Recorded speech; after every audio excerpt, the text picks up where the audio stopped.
All right, so how many of you guys know what senioritis is? Raise your hands. All right, now how many of you would say you've experienced it yourselves? Yeah, that's about what I expected. Now, my personal history with this term originates during junior year, when I heard last year's seniors constantly throw around this term as an excuse for their apathy. Hearing about all the senior events, I believed senior year would be my reward for all the hard work that I had done throughout my life. A year that I could finally look forward to.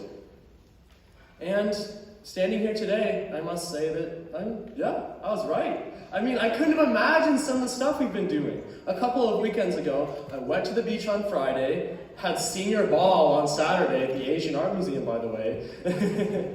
woke up in a suit at my friend's house on Sunday, and then got sick to go to the beach on Monday. So, yeah. But among all this fun, I ran into one huge caveat. Before I even had a chance to realize it, my number one concrete motivator, college, faded into a veneer of predestination, and my responsibilities, while still readily apparent, seemed to carry less weight. Increasingly, I found myself concerned with one crucial question: why? And when I found I could not satisfactorily answer this question for many of the activities that I was involved in within my daily life, I felt an urge to start slipping. I got stuck in a web of existential questions with no answers, embroiled in an almost Kafkaesque struggle to create my own meaning in the absence of external motivation. I had more free time than ever before, but I also felt like I was wasting all of this free time on things that weren't productive or did not matter to me. Now, this was certainly not what I had in mind for senior year, and I'm sure some of you had had similar experiences. I'm glad to say, however, that after a sustained period of self-reflection, I've discovered what I believe is the cure to senioritis. As a disclaimer, this cure is not FDA approved, has yet to pass clinical testing, and it might not work for everyone, but if you've been experiencing similar symptoms, I think it is certainly worth trying. All right, so the first step is to realize you are human. It's harder than that. So you see, as a human, you have a remarkable level of capability. You have the ability to believe in important ideas, such as the concept of universal human rights, the ideal of freedom, or the very useful legal fiction that constitutes a corporation. But, as a human, you also have the capability to believe other ideas. We sometimes believe that we are destined to be failures, that it is already too late for us, that we are inferior to some other people because of some internal or external circumstances. Luckily, our human brain is also capable of skepticism, and we have the ability to determine that some ideas are completely and utterly useless.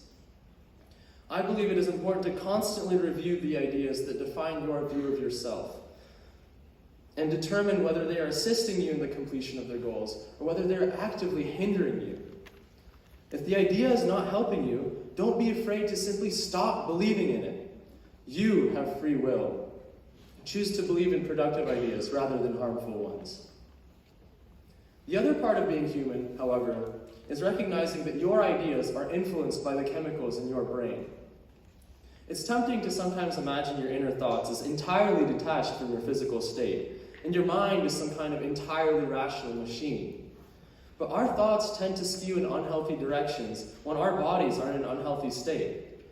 Before implementing the solution I'm about to reveal, you must understand that motivation will always be easier to come across if you sleep at least 8 hours, eat well, and exercise frequently. Of course, making these changes to your daily routine may require some motivation as well, which my method might also help with. Now, I want to ask you guys another question. How many of you like feeling proud of yourselves? Yeah. But this one's harder. How many of you have been proud of yourselves lately? See? Yeah. Well, let's be. So, when we are proud of our own choices, our anxiety tends to drop and our problems seem much more manageable. Luckily, the level at which we are proud of ourselves is also an idea that is malleable. Knowing this, I would like to suggest a system of motivation for everyone here. Instead of being motivated by external factors that can change due to seemingly arbitrary circumstances, such as the desire for admiration, wealth, or respect, what if you were motivated entirely based on the desire to be proud of yourself? I believe this idea, once realized, can be incredibly powerful. As long as you define reasonable standards and are proud of even small steps in accordance with those standards, you will feel more confident in achieving further progress, creating a feedback loop that only leads to success. Of course, it is very easy to lapse back into apathy, but as long as you have that desire to improve and find meaning based on your improvement, your lows won't be as low and you'll recuperate more quickly. Use your human ability to change your thinking in order to stop worrying about the things you can't change and focus on the things that you can do right now to feel more proud of yourself. Every day does not have to be perfect, but as long as you act thoughtfully in accordance with your standards, you should have the reassurance that you are doing a good job.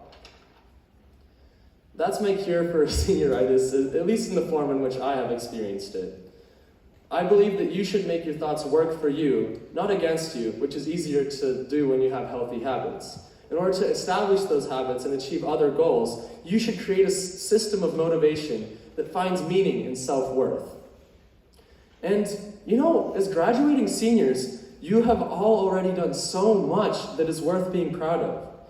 You have made it past a global pandemic, pocket-sized addiction machines, and ever-increasing levels of anxiety, putting in countless hours of work into your extracurriculars and academics along the way. You have already achieved so much, but if you act based on your principles rather than your instincts, I believe you can achieve so much more. I see a lot of potential shimmering in this class of 2023, and it is up to you to unlock that potential. I hope all of you give confidence-based living a try. The last thing I gotta say is that despite everything, these last 4 years have just been a blast, and I'm incredibly thankful that I've gotten to spend my teenage years at Los Lomas High School with all these wonderful people. There might be private schools out there with, more funding or more resources, but honestly, all the money in the world can't match the quality of individuals I've met at this school. And in the end, that's what really matters. So thank you all so much. Go Knights!